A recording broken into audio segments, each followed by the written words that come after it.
Travel with Subhashree চ্যানেলে সবাইকে স্বাগত। আগের পর্বে দেখিয়েছিলাম গুলমার্গের গন্ডোলা রাইড। আজকে পেহেলগাঁও যাওয়ার পথে গাড়ির ড্রাইভার দাঁড় করিয়েছে জাফরনের একটি দোকানে। এই জাফরনের দোকানটা খুবই বড়। দোকানের জাফরান সম্পর্কে কি বলছে শুনে নিন।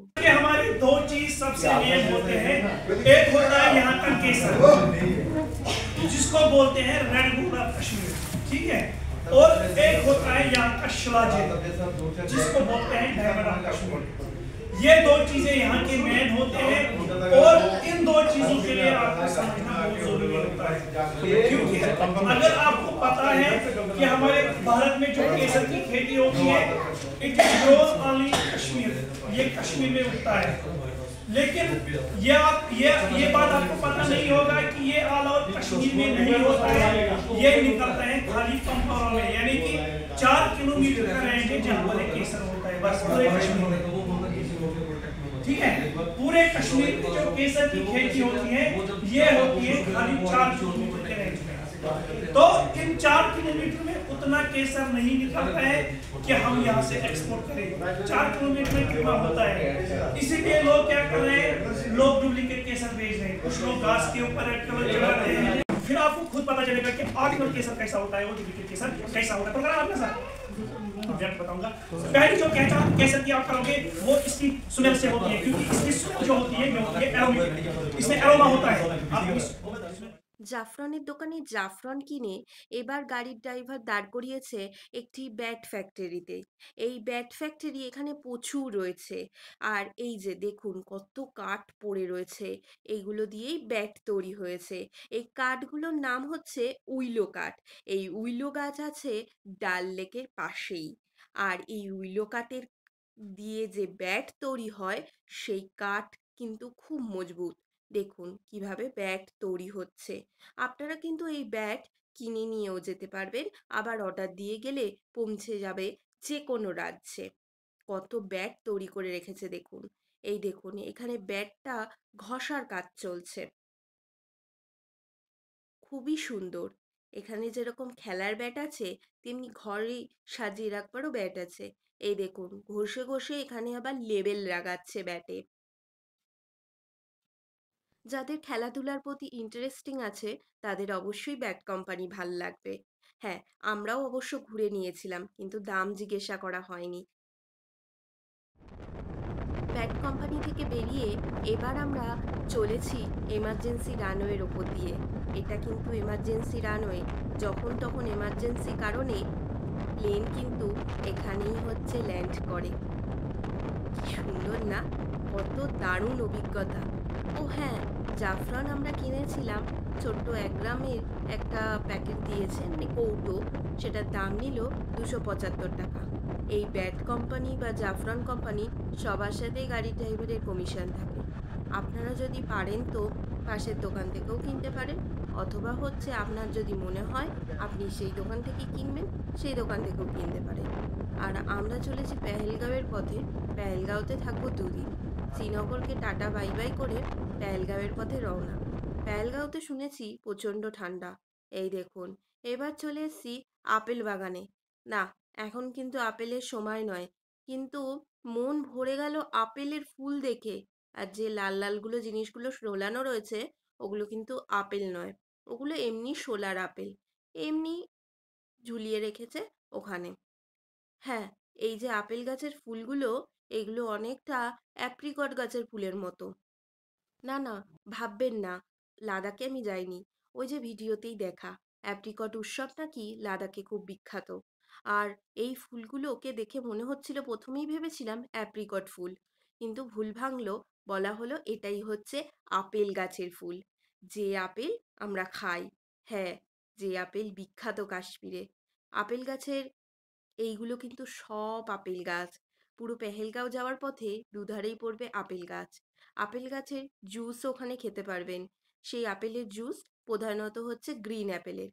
আর গ্রিন অ্যাপেল এবং হচ্ছে যে রেড অ্যাপেল আমরা যেগুলো খেয়ে থাকি সেগুলো কিন্তু ওখানে আপনারা পেয়েও যাবেন। সবগুলোই প্রিজার্ভ করা। আপেল তো এখন হয় না, আপেল হয় ওই ডিসেম্বর জানুয়ারি মাসে, তখন হয়তো এই গাছগুলোই ফুলের বদলে লাল টসটসে আপেলে হচ্ছে ঝুলে থাকবে। ও ওখানে কিন্তু গ্রিন অ্যাপেল হচ্ছে ওই 200 টাকা কিলো। এবার আমরা চলে এসেছি লিদার নদীর পাশে একটি পিকনিক করতে। এই যাওয়ার পথে আমাদের লাঞ্চটা জুপিটার হলিডেজ সারিয়েছিল এই রকম একটা অসামান্য জায়গাতে, যেখান দিয়ে পাশ দিয়ে বয়ে চলেছে লিদার নদী। আর আমরা বনভোজন করছি। বনভোজনে আমাদের কি ছিল জানেন? ফ্রায়েড রাইস আর চিলি চিকেন। দারুণ ব্যাপার। নিচে বসে বসে খাওয়া, আর পাশ দিয়ে বয়ে চলেছে লিদার নদী আর দূরের পাহাড়। কি অপূর্ব ব্যবস্থা, কি অপূর্ব ব্যবস্থা! সত্যি বলতে এই জুপিটার হলিডেজের সাথে আপনারা কিন্তু যেতেই পারেন এই 14 দিনের প্যাকেজটা করতে। জুপিটার হলিডেজের ঠিকানা আমার ডেসক্রিপশন বক্সে দেওয়া থাকবে। কি সুন্দর ব্যাপার! এবার আমরা চলেছি পেহেলগাঁওতে। পেহেলগাঁওতে ঢুকে গেছি অলরেডি। পেহেলগাঁওয়ের রাস্তাঘাটগুলো কি অপূর্ব, কি অপূর্ব! দেখতে থাকুন, আমি ভিডিওটা কাটবো না।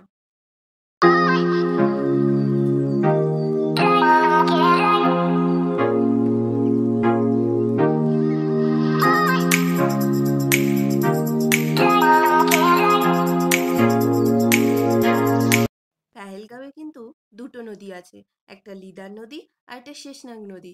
শেষনাগ নদীর জল কিন্তু আসছে স্বয়ং অমরনাথ থেকে।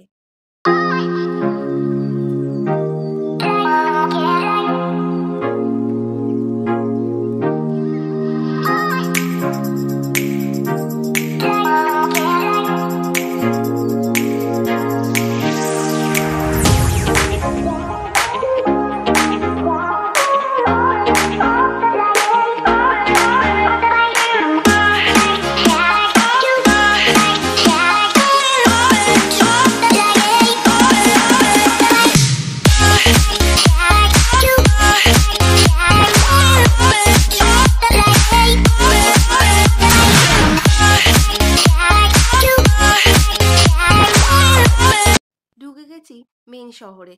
আমরা কিন্তু মেন শহরে থাকছি না, আমরা পাহাড়ের ওপর থাকছি। এই দেখুন, পেট্রোল পাম্প রয়েছে। এটা হলো মেন শহর। এখানে প্রচুর কিন্তু হোটেলের ব্যবস্থা আপনি পাবেন, রেস্টুরেন্ট পাবেন, দোকানপাট পাবেন কেনাকাটির জন্য। হোটেল পেহেলগাঁওতে অসাধারণ সুন্দর, অসাধারণ সুন্দর। এই যে সামনে পাহাড়, উফ, এই যে হোটেলের ভিউ। এখানে সামনে বসে খাওয়ার ব্যবস্থা আছে। এটা নিচে যাওয়ার রাস্তা।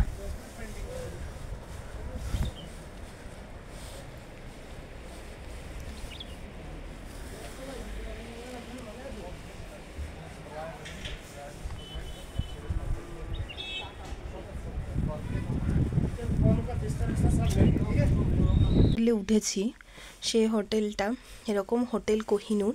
সামনের ভিউটা তো দেখালাম, আর এইটা হচ্ছে বেড দিয়েছিল, সামনে বেড সাইড টেবিল, সাথে এরকম দুটো ল্যাম্প। সাজানো গোছানোর মধ্যে হোটেলটা পুরোটাই কাঠের। এরকম এখানে করা রয়েছে, আর এখানে ব্যাগ রাখার মতো জায়গা। আমরা এখানে ব্যাগপত্র রেখেছি। একটা বড় সোফা দিয়েছে, আর এখানে একটা টেবিল রয়েছে। টেবিলের ওপর এখানে গ্লাস, জাগ এগুলো দিয়েছে। এখানেও একটা থাকা দিয়েছে, আর এই দিকটা একটা টিভি রয়েছে, প্লাগ পয়েন্টও রয়েছে, এখানেও প্লাগ পয়েন্ট রয়েছে। আর এখানে একটা বড় একটা জানলা। জানলা পুরোটাই আজকে কুয়াশায় যেহেতু ঢাকা, তাই সামনে বাড়িগুলো দেখা যাচ্ছে না। এখান দিয়ে পাহাড় অল্প চূড়া দেখা যায়, আর সামনে যাদের পড়েছে তাদের কিন্তু হচ্ছে একেবারে বরফ চূড়া দেখা যায়। এই যে এটা হলো খাট, জুতো দিয়েছে, ডাস্টবিনও রয়েছে। আর এখানে হচ্ছে এই যে বেসিন আছে, তারপরে হচ্ছে এই আয়না দিয়েছে, শাওয়ার দিয়েছে, এখানে গামলা, মগ, বসার জায়গা, হলো টয়লেট। তাহলে বন্ধুরা, ভিডিওটা ভালো লাগলে লাইক, কমেন্ট, শেয়ার করতে ভুলবেন না। আর চ্যানেলে নতুন হয়ে থাকলে অবশ্যই চ্যানেলটাকে সাবস্ক্রাইব করে দেবেন। ফিরে আসবো নতুন আর একটা পর্ব নিয়ে।